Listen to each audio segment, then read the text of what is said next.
Hi friends, ഇന്ന് മഹേഷ് എഴുതിയിരിക്കുന്നൊരു മേലേക്ക് കിടക്കാം. മാഡം, എൻ്റെ പേര് മഹേഷ്, 28 വയസ്സുണ്ട്. എൻ്റെ വിവാഹം കഴിഞ്ഞിട്ട് ഏകദേശം 1 വർഷമാകുന്നതേ ഉള്ളൂ. എനിക്ക് ഒരു പൊതുമേഖലാ സ്ഥാപനത്തിലാണ് ജോലി. ഇതിനു മുമ്പ് എനിക്ക് 2 പ്രേമബന്ധങ്ങളുണ്ടായിട്ടുണ്ട്. അതൊന്നും വിവാഹത്തിൽ എത്തിച്ചേർന്നില്ല. പിന്നീട് പഠിപ്പ്, ജോലി, അത്തരം കാര്യങ്ങളേക്കായി ശ്രദ്ധ. അങ്ങനെ ജോലിയൊക്കെ നേടിയെടുത്ത് വന്നപ്പോഴേക്കും ഇത്രയും നാളായി. അപ്പോൾ വീട്ടുകാരെല്ലാം കൂടി കല്യാണം കഴിക്കുമെന്ന് നിർബന്ധിക്കാൻ തുടങ്ങി. എൻ്റെ അവസാനത്തെ കാമുകിയോട് എനിക്ക് വല്ലാത്ത അടുപ്പമുണ്ടായിരുന്നു. അതുകൊണ്ട് അവളുടെ സാമ്യമുള്ളൊരു പെണ്ണെ കിട്ടിയെങ്കിൽ മാത്രമേ എനിക്ക് ഒന്ന് സന്തോഷിക്കാൻ പറ്റൂ, കല്യാണത്തിന് സമ്മതിക്കാൻ പറ്റൂ. പിന്നെ ജാതകത്തിന് ചില പ്രശ്നങ്ങളുണ്ട്. ഈ വിശ്വാസങ്ങളെല്ലാം കൂടെ കൂടി ചേർന്ന് കഴിഞ്ഞപ്പോഴേക്കും പെണ്ണ് തിരയിൽ ഇത്തിരി കോംപ്ലിക്കേറ്റഡായി. അങ്ങനെ അവസാനം ഒരു പെണ്ണിനെ കണ്ട് ഇഷ്ടപ്പെട്ടു. അവളാണ് ഇപ്പോൾ ഞാൻ കല്യാണം കഴിച്ചിരിക്കുന്ന എൻ്റെ ഭാര്യ. ഞങ്ങളെക്കാൾ സാമ്പത്തികമുള്ളൊരു കുടുംബമാണ് അവരുടേത്. അവൾക്കും ജാതകത്തിൽ ചേർന്ന പയ്യനെ കിട്ടാൻ വേണ്ടിയിട്ട് അവർ കാത്തിരിക്കുകയായിരുന്നു. എൻ്റെ ജോലിയൊക്കെ കണ്ടു കഴിഞ്ഞപ്പോഴേക്കും അവർക്കും സന്തോഷമായി. പ്രതീക്ഷിച്ചതിനേക്കാൾ ആർഭാടമായിട്ടാണ് വിവാഹം നടന്നത്. അതും പെട്ടെന്ന് തന്നെയായിരുന്നു. അവളെ കണ്ട് 1 മാസത്തിനുള്ളിൽ വിവാഹം നടന്നു. കാര്യം, അവർ വിവാഹം നടത്താൻ അത്രത്തോളം സജ്ജരായിരുന്നു.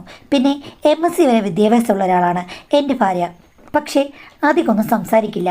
ഒറ്റൊരു മകളായതുകൊണ്ട് വീടിനടുത്ത് തന്നെയുള്ള കോളേജുകളിലൊക്കെയാണ് പഠിപ്പിച്ചത്.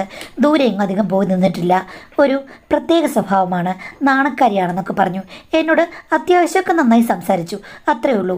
ബാക്കിയുള്ള കാര്യങ്ങളെ പറ്റിയിട്ടൊന്നും തുറന്നു പറയുകയോ സങ്കല്പങ്ങൾ പങ്കുവെക്കുകയോ ഒന്നും ചെയ്തില്ല. അതൊക്കെ വിവാഹശേഷമാകാമെന്ന് ഞാനും കരുതി. മുൻപുള്ള കാമുകിമാരോടെല്ലാം തുറന്നു പറഞ്ഞിട്ട് എന്തായി? ജീവിതത്തിൽ എങ്ങും ആ ബന്ധങ്ങൾ എത്തിയില്ല. പിന്നെ അമ്മായിയമ്മ, അവരെക്കുറിച്ച് പറയുക തന്നെ വേണം. എന്തായാലും അമ്മായച്ചനേക്കാൾ കുറച്ച് പ്രോമിനൻ്റായി നിൽക്കുന്നത് അവരാണ്. എല്ലാ കാര്യങ്ങളും തീരുമാനിക്കുന്നത് അവരാണ്. പരമ്പരാഗതമായി കിട്ടിയ കുറേ സ്വത്തുക്കൾ അവർക്കുണ്ട്. അതിൻ്റെ ചില പ്രത്യേകതകൾ അവർക്കുണ്ട് താനും. കണ്ടു കഴിഞ്ഞാൽ പൊന്നിൻ്റെ നിറമാണ്, ആഢ്യത്വവുമുണ്ട്. പിന്നെ എൻ്റെ ഭാര്യയേക്കാൾ 10 മടങ്ങ് സുന്ദരിയാണവർ. എൻ്റെ ഭാര്യ സുന്ദരിയല്ലെന്ന് ഞാൻ പറയുന്നില്ല, പക്ഷേ എങ്കിലും അവൾക്ക് അച്ഛൻ്റെ ഛായയാണ്. ഇങ്ങനെ തട്ടിച്ച് നോക്കുമ്പോൾ ഇത്തിരി പ്രായമുണ്ടെങ്കിലും എൻ്റെ അമ്മായിയമ്മയാണ് ഭൂലോക സുന്ദരി. അവരുടെ സൗന്ദര്യം ഒരു പ്രത്യേക രീതിയിലാണ്. നമ്മൾ ഈ തമ്പുരാട്ടി എന്നൊക്കെ പറയില്ലേ, എന്ന് പറഞ്ഞതുപോലെ അവർക്ക് എന്തോ ഒരു വശ്യതയുണ്ട്. ആ രീതിയിലാണ് അവരുടെ ദേഹവും സ്വഭാവവും എല്ലാം. ഒരു സ്വപ്നദേവത പോലെയാണെന്ന് എൻ്റെ ഒരു കൂട്ടുകാരൻ എന്നോട് പറഞ്ഞപ്പോഴാണ് ഞാൻ അവരെ ശ്രദ്ധിക്കാൻ തുടങ്ങിയത്. അങ്ങനെ വിവാഹത്തിന് മുമ്പ് തന്നെ അവരുടെ സൗന്ദര്യത്തെപ്പറ്റി എൻ്റെ കൂട്ടുകാർക്കിടയിൽ ഒരു ചർച്ചയുണ്ടായിരുന്നു. 2 സുന്ദരികളെ നീ ഒന്നിച്ച് വിവാഹം ചെയ്യുകയാണോ എന്നൊക്കെ പറഞ്ഞ് എന്നെ കളിയാക്കുമായിരുന്നു. എനിക്ക് പക്ഷേ അത്തരം ചിന്തകളൊന്നും പോകുന്നില്ല. എനിക്ക് അവരോട് റെസ്പെക്റ്റ് തന്നെയായിരുന്നു. എന്നോട് മകളുടെ സ്വഭാവമൊക്കെ അവരാണ് പറഞ്ഞ് മനസ്സിലാക്കിയത്. മോൻ ഇത്തിരി ക്ഷമയോടുകൂടി അവളോട് പെരുമാറണം, അവൾ പെട്ടെന്നൊന്നും ആരുമായിട്ടും അടുക്കുന്ന ടൈപ്പല്ല എന്നൊക്കെ പറഞ്ഞു. എന്തായാലും ആദ്യ ദിവസം തന്നെ ഞാൻ ട്രൈ ചെയ്തു. പക്ഷേ അതെല്ലാം കുളമായി മാഡം. അവൾക്ക് ഒട്ടും താല്പര്യമില്ല, ഒന്നിനും സമ്മതിക്കുന്നില്ല. ചേർന്നൊന്നിരിക്കൂ, ചേർന്നൊന്ന് ശയിക്കൂ എന്ന് പറഞ്ഞാലും കേൾക്കില്ല. അവൾ പറഞ്ഞത് അതൊന്നും വേണ്ടെന്നാണ്. ഒരു ദിവസം ഞാൻ പൊട്ടിത്തെറിച്ചു. അതെനിക്ക് തോന്നുന്നു 10ാമത്തെ ദിവസമാണെന്ന്. പിന്നെ നീ എന്തിനാ കല്യാണം കഴിച്ചത് എന്ന് ചോദിച്ചു കഴിഞ്ഞപ്പോഴേക്കും അവൾ എന്നോട് പറഞ്ഞു, അമ്മ പറഞ്ഞിട്ടുണ്ട് 45 ദിവസത്തേക്ക് നിങ്ങളുമായി യാതൊരു വിധത്തിലുമുള്ള ബന്ധങ്ങൾ പാടില്ല. അത് കഴിഞ്ഞ് ഒരു ക്ഷേത്രത്തിൽ പോയി വഴിപാട് ചെയ്യണം, എന്നിട്ട് മതി ശാന്തി മുഹൂർത്തമെന്ന്. ഞാൻ ചോദിച്ചു, അതെന്ത് മുഹൂർത്തമാണ്? അത് അമ്മയ്ക്കും പിന്നെ അച്ഛനുമൊക്കെ തമിഴ് ആചാരങ്ങളിൽ വലിയ ഇഷ്ടമാണ്. അവർ ചെന്നൈയിലൊക്കെ താമസമാണ്. അതുകൊണ്ട് അതിനൊരു മുഹൂർത്തമുണ്ട്, അതിപ്പോഴല്ല. ഞാൻ പറഞ്ഞെങ്കിൽ കല്യാണം ഇത്ര ധൃതി പിടിച്ച് നടത്തേണ്ട കാര്യമില്ലായിരുന്നല്ലോ. ശാന്തി മുഹൂർത്തം നടക്കുന്ന സമയത്തിന് മുമ്പ് കല്യാണം നടത്തിയാൽ പോരെ? അപ്പോൾ പറഞ്ഞു, അത് പിന്നെ കല്യാണത്തിന് മുഹൂർത്തവും ശാന്തി മുഹൂർത്തവും രണ്ടാണെന്ന് എന്തൊക്കെയോ പറഞ്ഞു മാഡം. ഉള്ളതാണെന്ന് ഞാനും വിചാരിച്ചു. അങ്ങനെ 45 ദിവസം ഞാൻ കാത്തിരുന്നു. 40 ദിവസമായപ്പോൾ ഞാൻ അവളോട് ചോദിച്ചു, എന്നാ നമ്മൾ ക്ഷേത്രത്തിൽ പോകുന്നതെന്ന്. അപ്പോൾ അവളോട് ചോദിച്ചു, ഏത് ക്ഷേത്രമെന്ന്. അല്ല, നീ 45 ദിവസം കഴിയുമ്പോഴേക്കും നമ്മൾ ക്ഷേത്രത്തിൽ പോകണമെന്ന്. അത് ഞാൻ അമ്മയോട് വിളിച്ച് ചോദിക്കാമെന്ന് പറഞ്ഞു. അവളോട് വൈകിട്ട് ചോദിച്ചു കഴിഞ്ഞപ്പോഴേക്കും അവൾ പറഞ്ഞു, അമ്മയെ വിളിച്ചു പക്ഷെ കിട്ടിയില്ലെന്ന്. പിറ്റേ ദിവസം ഞാൻ എൻ്റെ അമ്മായിമ്മയെ വിളിച്ചു, അമ്മേ എന്നാ നമ്മൾ ക്ഷേത്രത്തിൽ പോകുന്നതെന്ന്. ഏത് ക്ഷേത്രത്തിലാണ്? അല്ല, 45 ദിവസം കഴിയുമ്പോൾ ക്ഷേത്രത്തിൽ പോകണമല്ലോ എന്ന്. അതെന്താ 45 ദിവസം കഴിയുമ്പോൾ ക്ഷേത്രത്തിൽ പോകുന്നത്? അങ്ങനെ വല്ല ക്ഷേത്രവും ഉണ്ടോ എന്നോട് ചോദിച്ചു. ഞാൻ പറഞ്ഞു, അവളോട് അമ്മ പറഞ്ഞില്ലേ 45 ദിവസം കഴിഞ്ഞിട്ട് മതി ഭാര്യ ഭർത്തൃ ബന്ധമായിട്ട് തുടരുന്നത്, അല്ലാതെ ഒന്നും വേണ്ട, ഏതൊരു ക്ഷേത്രത്തിൽ പോകണം, കർണാടകയിലുള്ള ക്ഷേത്രത്തിലെന്ന് പറഞ്ഞു. ഞാൻ അങ്ങനൊന്നും പറഞ്ഞിട്ടില്ല. ഒരു കാര്യം ചെയ്യേ, നിങ്ങൾ 2 പേരും കൂടി ഇങ്ങോട്ട് പോരാൻ പറഞ്ഞു. അന്ന് വൈകുന്നേരം ഞങ്ങൾ രണ്ടുപേരും കൂടെ ആ വീട്ടിലേക്ക് ചെന്ന് കയറിയപ്പോഴേക്കും അവർ ഹസ്ബൻഡിനോട് പറഞ്ഞു, അച്ഛാ പോയി ടൗണിൽ നിന്ന് ഇന്ന കാര്യങ്ങൾ മേടിച്ചുകൊണ്ട് വന്നേന്ന്. അങ്ങനെ അമ്മായിച്ചൻ ഇറങ്ങിപ്പോയി. അത് കഴിഞ്ഞ ഉടനെ തന്നെ പ്രധാന വാതിൽ അമ്മായിയമ്മ അടച്ചു. അത് കഴിഞ്ഞ ശേഷം സ്വന്തം മകളുടെ താടി പിടിച്ചോർത്തിട്ട്, നീ എന്ത് തോന്നിയ സ്റ്റഡി കാണിച്ചു വെച്ചിരിക്കുന്നത്? 45 ദിവസം കഴിഞ്ഞിട്ട് മാത്രമേ ഭാര്യ ഭർത്താക്കന്മാരായിട്ട് കഴിയൂന്ന് ഞാൻ പറഞ്ഞു. ചെന്നൈ വളർന്നതുകൊണ്ട് ശാന്തി മുഹൂർത്തമുണ്ട്. അത് കഴിഞ്ഞാൽ പിന്നെന്തിനടി കന്നഡ നാട്ടിലുള്ള അമ്പലത്തിൽ പോകുന്നത്? ചെന്നൈയിലെ അമ്പലത്തിലല്ലേ പോകുന്നത്? നീ എന്തൊക്കെ വിഡിതങ്ങൾ എന്നോട് പറഞ്ഞു കൊടുത്തിരിക്കുന്നത്? ഈ പൊട്ടൻ അത് വിശ്വസിക്കുകയും ചെയ്തു. നിനക്ക് എന്തിൻ്റെ കേടാ? എടി, നിന്നോട് 100 വട്ടം ചോദിച്ചിട്ടല്ലേ ഈ കല്യാണം നടത്തിയത്? കണ്ടു കഴിഞ്ഞപ്പോഴേക്കും അവനെ ഇഷ്ടപ്പെട്ടു, ജാതകം ചേർന്നു, കല്യാണത്തിന് സമ്മതമാണെന്നല്ലേ നീ പറഞ്ഞത്? അന്നേ ഞാൻ പറഞ്ഞതാണ്, ആണുങ്ങളാകുമ്പോൾ പെണ്ണുങ്ങളോട് അടുത്ത് പെരുമാറും. കല്യാണം കഴിക്കുമ്പോൾ എന്തൊക്കെ നടക്കുന്നുള്ളത് നിന്നോട് ഞാൻ സ്പൂൺ ഫീഡിങ് പോലെ വായ വെച്ച് പറഞ്ഞു തന്നില്ലേടി? അത് കഴിഞ്ഞിട്ട് നീ എന്തൊക്കെ തോന്നിയസ കാണിക്കുന്നത്? എന്തൊക്കെ കള്ളക്കഥകളാണ് എൻ്റെ കൊച്ചിനോട് നീ പറഞ്ഞു കൊടുത്തിരിക്കുന്നത്? വൃത്തികെട്ടവളെ എന്ന് പറഞ്ഞ് ഭാര്യയെ പിടിച്ച് കുലുക്കി. എടി, നീ എന്തിനാ MSc വരെ പഠിക്കാൻ പോയത്? നിന്നെ എന്തിനാ പഠിപ്പിച്ചത്? നീ ഒരു കടിഞ്ഞിൽപ്പൊട്ടിയായി പോയല്ലോടി. നിനക്കൊന്നും അറിയില്ലേ? ഭർത്താവിനോട് ഇത്രയും കള്ളത്തരങ്ങൾ പറഞ്ഞിട്ടാണോടി നീ വിവാഹബന്ധത്തിൽ മുന്നോട്ട് കൊണ്ടുവന്നത്? അതിലും ഭേദം നീ വല്ല മഠത്തിലും പോയി ചേരുന്നല്ലേ എന്നൊക്കെ പറഞ്ഞ് എന്തൊക്കെയോ പറഞ്ഞു. ഇതൊക്കെ കേട്ട് ഞാൻ അമ്പരന്നിരിക്കുകയാണ്. എൻ്റെ ഭാര്യയാണെങ്കിൽ ശില പോലിരിക്കുകയാണ്, ഒന്നും മിണ്ടുന്നില്ല. അപ്പോഴേക്കും അമ്മായിമ്മ വന്ന് എൻ്റെ അടുത്തിരുന്നു. എൻ്റെ പൊന്നു മോനെ, ഇവക്ക് എല്ലാ ബുദ്ധിയുമുണ്ട്, പഠിക്കാൻ മിടുക്കുകയാണ്. ഇങ്ങനെയായത് എന്താണെന്ന് അറിയില്ല. പിന്നെ ഇവൾ പണ്ട് എന്നോട് ഒരു കാര്യം പറഞ്ഞിട്ടുണ്ട്. ഇവിടെ അടുത്തുള്ളൊരു പെണ്ണാണ് കേട്ടോ, ഇവളുടെ കൂടെ പഠിച്ചതാണ്. ഒരു ദിവസം കടയിൽ പോയിട്ട് ആ പെണ്ണ് സന്ധ്യാനേരത്ത് വരികയായിരുന്നു. നമ്മുടെ പുറവശത്ത് ഒരു റബ്ബർ തോട്ടമല്ലേ, അവിടെ വന്നു കഴിഞ്ഞപ്പോഴേക്കും അവളെ ഇവിടെ എങ്ങാണ്ടുള്ള ആരോ, കണ്ടു പരിചയമുള്ള ആരോ ആണ്. ആ പെൺകുട്ടിക്ക് ചൂണ്ടിക്കാണിക്കാൻ പറ്റിയില്ല. അവളെ അവിടേക്ക് വലിച്ചെച്ചുകൊണ്ട് പോയി എന്തൊക്കെയോ അതിക്രമങ്ങൾ അയാളെ കാണിച്ചു. ആ പെൺകുട്ടി ആരോടൊന്നും പറഞ്ഞില്ല. അത് 2-3 വട്ടം ആവർത്തിക്കുകയും ചെയ്തു. അങ്ങനെ സ്കൂൾ പഠിക്കുന്ന കാലത്ത് തന്നെ ആ പെൺകുട്ടി ഗർഭിണിയായി. അതിവിടെ വലിയ കോളിളക്കമായിരുന്നു. പക്ഷേ അതിനിടയാക്കിയ ആളെയൊന്നും കണ്ടുപിടിക്കാനും പറ്റിയില്ല. പക്ഷേ ഇവളുടെ അടുത്ത സുഹൃത്തായിരുന്നു. അവൾ ഇവളോട് കാര്യങ്ങളൊക്കെ വിസ്തരിച്ച് പറഞ്ഞിട്ടുണ്ട്. ആ പെണ്ണിന് വലിയ പ്രശ്നങ്ങളൊക്കെ സംഭവിച്ചെങ്കിലും വലിയ പേടിയൊന്നുമില്ലാതെ ദേ ഇപ്പം കല്യാണം കഴിച്ച് 2-3 കുട്ടികളുമായിട്ട് അവൾ നടക്കുന്നു. അവൾക്കൊരു കുഴപ്പമില്ല. ഇവക്ക് ആ കഥ കേട്ടപ്പോൾ തൊട്ട് ആണുങ്ങളെ പേടിയാണെന്ന് പറഞ്ഞ് ആ സമയത്ത് വലിയ പ്രശ്നമായിരുന്നു. ആണുങ്ങൾ എന്താ ചെയ്യുക, എന്തൊക്കെയായിരിക്കും പ്രശ്നം, വേദനയായിരിക്കും എന്നാണ് അവൾ പറഞ്ഞത്. അതുകൊണ്ട് കല്യാണം കഴിച്ചാൽ പ്രശ്നങ്ങളൊക്കെ ഉണ്ടാകുമെന്ന് ഇവൾ ഡിഗ്രിക്ക് പഠിക്കുമ്പോൾ ചോദിച്ചാണ്. അത് കഴിഞ്ഞപ്പോൾ ഞാൻ എല്ലാം വിശദമാക്കി കൊടുത്താണ്. അങ്ങനെയൊന്നുമല്ല, അതിഷ്ടമില്ലാത്ത ആരോ, ഇഷ്ടമുള്ളവനല്ലേ നിൻ്റെ ഭർത്താവ്. അപ്പോൾ സ്നേഹം കൊണ്ട് ഏത് സ്ത്രീക്കാണെങ്കിലും ഭർത്താവിൻ്റെ സാമീപ്യം വേണം, ഭർത്താവിനെ വേണം തോന്നും എന്നൊക്കെ 100 വട്ടം ഞാൻ ഇവൾക്ക് പറഞ്ഞു കൊടുത്താണ്. അത് കഴിഞ്ഞപ്പോൾ പിന്നെ ഇതൊന്നും ചോദിച്ചില്ല മോനെ.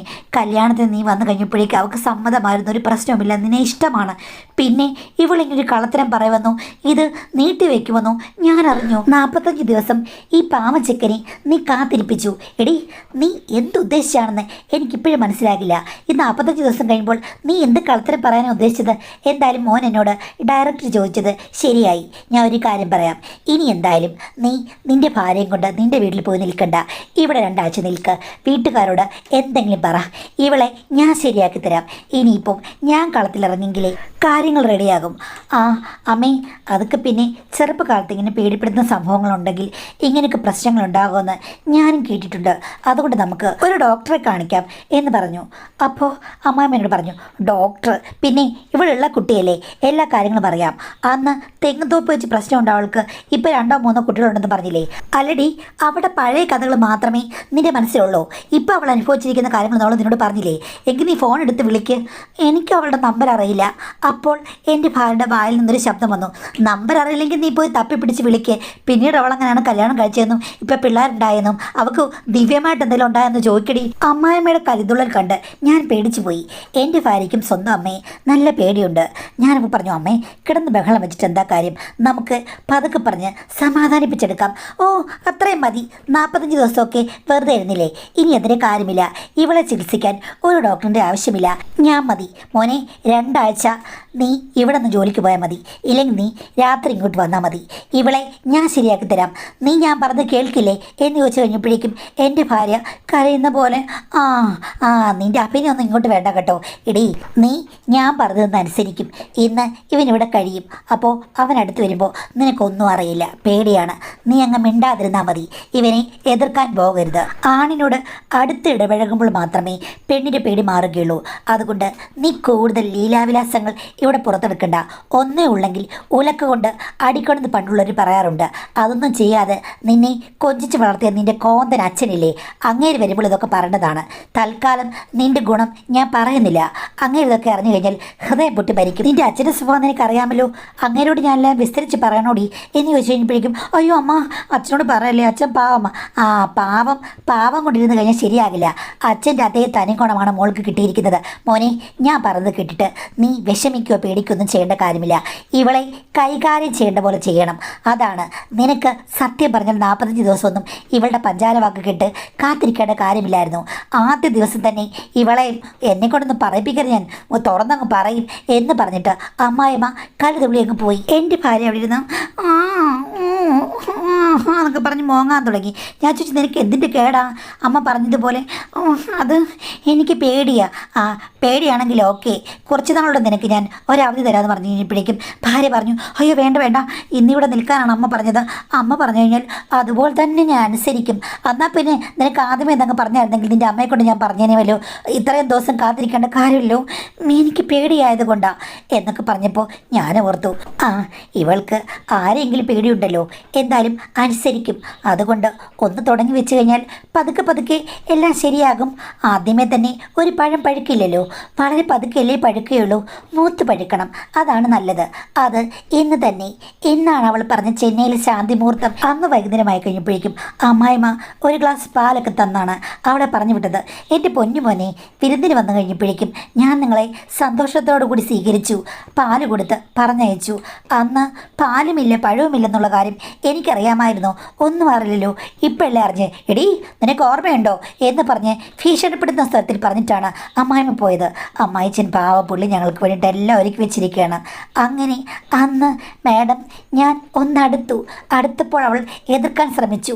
ഞാനിപ്പോൾ അവളുടെ കാതിൽ മൊഴിഞ്ഞു. അമ്മ പറഞ്ഞത് നിനക്ക് ഓർമ്മയുണ്ടോയെന്ന്. അപ്പോഴേക്കും അവൾ ചിണുങ്ങി.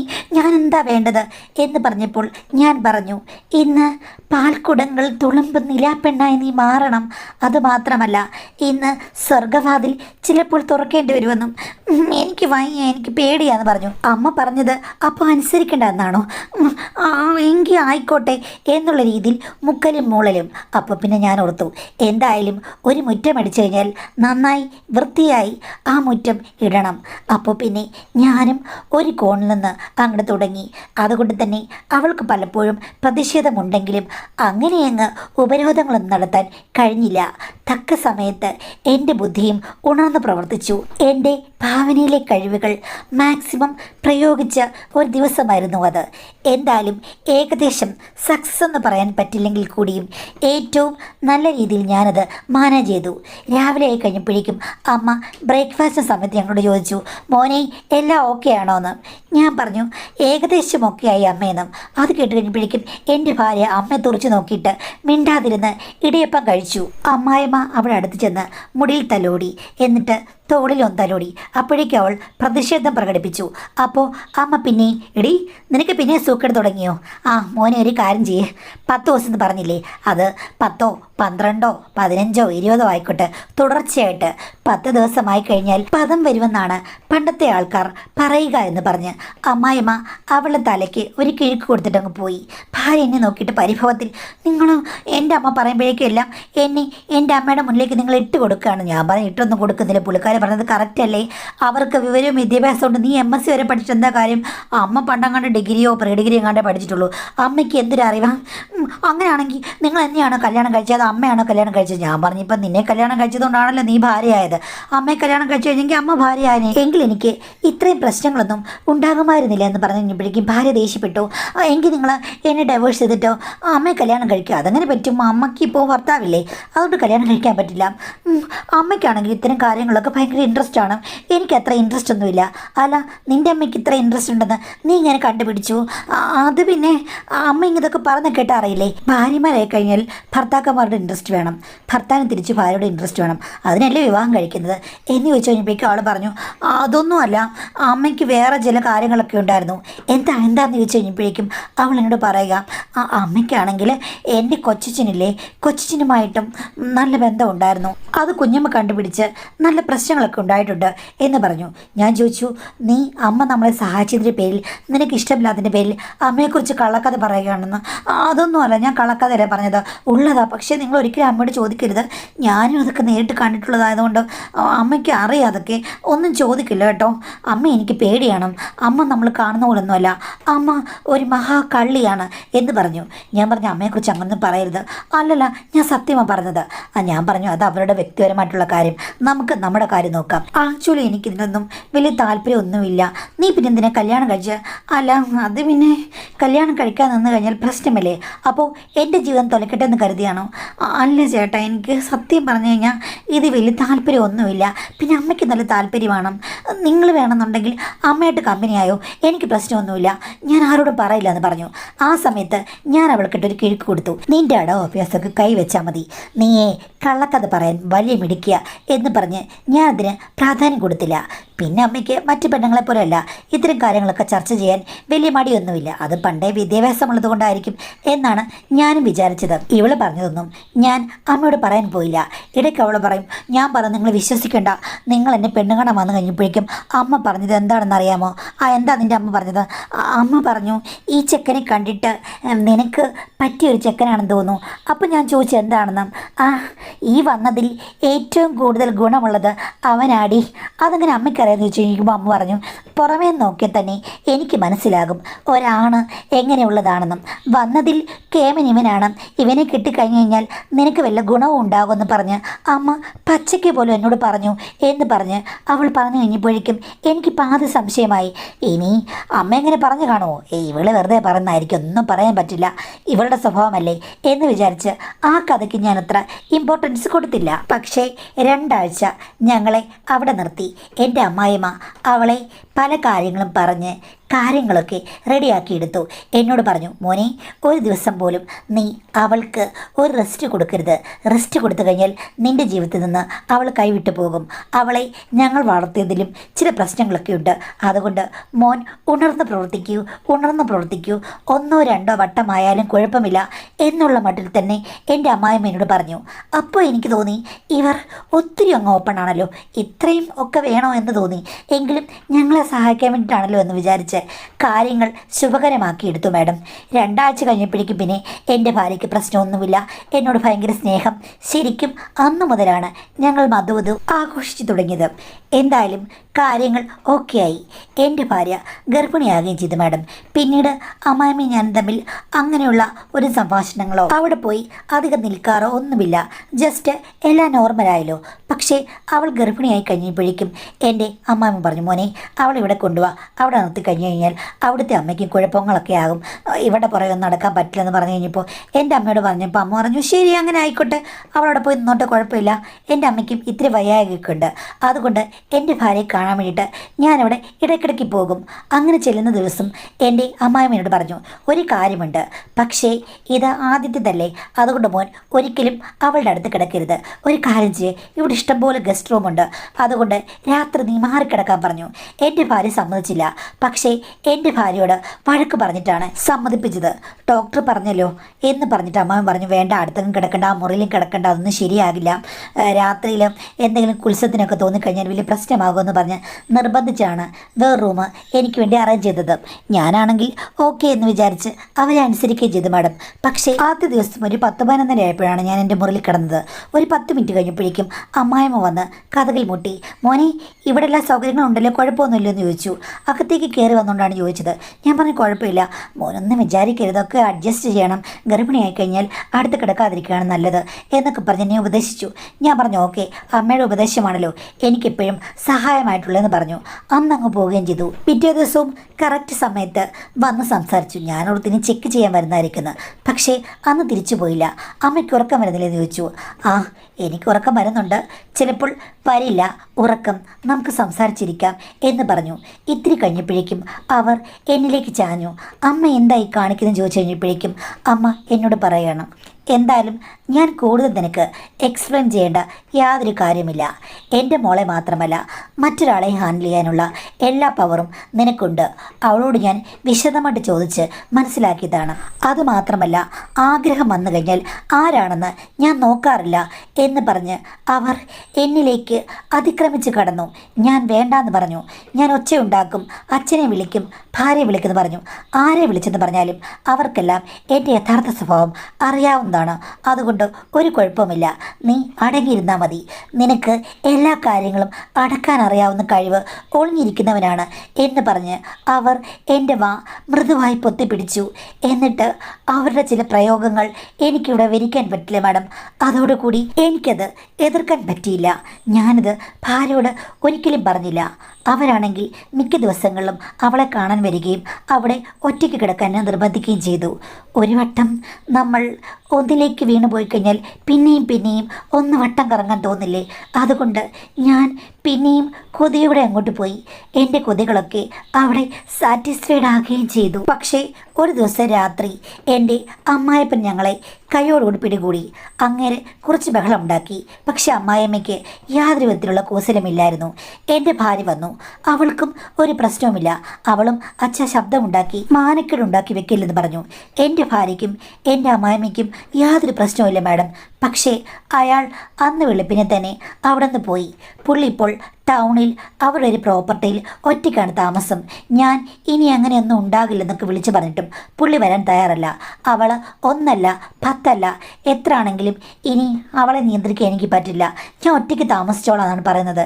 എൻ്റെ ഭാര്യയും എൻ്റെ അമ്മായിയമ്മയും പറഞ്ഞത് അതൊന്നൊരു പ്രശ്നവുമില്ല, നമുക്ക് ഇവിടെ കഴിയാം, അയാളുടെ കാര്യം നോക്കുക വേണ്ട, അല്ലെങ്കിലും അയാളെക്കൊണ്ട് യാതൊരു ഗുണവുമില്ലെന്ന് പറഞ്ഞ് എന്നെ ഇപ്പോഴും രണ്ടുപേരും കൂടി വലയിൽ വീഴ്ത്തി വെച്ചിരിക്കുകയാണെന്ന് എനിക്ക് ഉറപ്പാണ്. ഇവർ രണ്ടുപേരെയും ഉപേക്ഷിച്ച് വരാൻ എനിക്ക് പറ്റില്ല. എന്നാലും ഇടയ്ക്ക് എനിക്ക് മനസ്താപം തോന്നും, അദ്ദേഹം പാവമല്ലേ എന്നോർത്ത്. പക്ഷെ എന്ത് ചെയ്യാനാണ് മാഡം, എനിക്ക് നീതിപൂർവമായിട്ട് ജീവിക്കാൻ പറ്റുന്നില്ല എന്നുള്ളതാണ് എൻ്റെ അവസ്ഥ. എൻ്റെ ധർമ്മസങ്കടം മനസ്സിലാകുന്നുണ്ടോ എന്നാണ് ചോദ്യം. സങ്കടമൊക്കെ മനസ്സിലാകുന്നുണ്ട്. പിന്നെ ഈ പറഞ്ഞതുപോലെ അവർ ഇങ്ങനെ അങ്ങ് നടക്കുകയാണ്. അയാൾ അത്ര ഇതൊക്കെ കണ്ടു കാണും. ഒന്നാണോ രണ്ടാണോ മൂന്നാണോ അനിയൻ വരെ ഉണ്ടെന്ന് പറയുന്നു.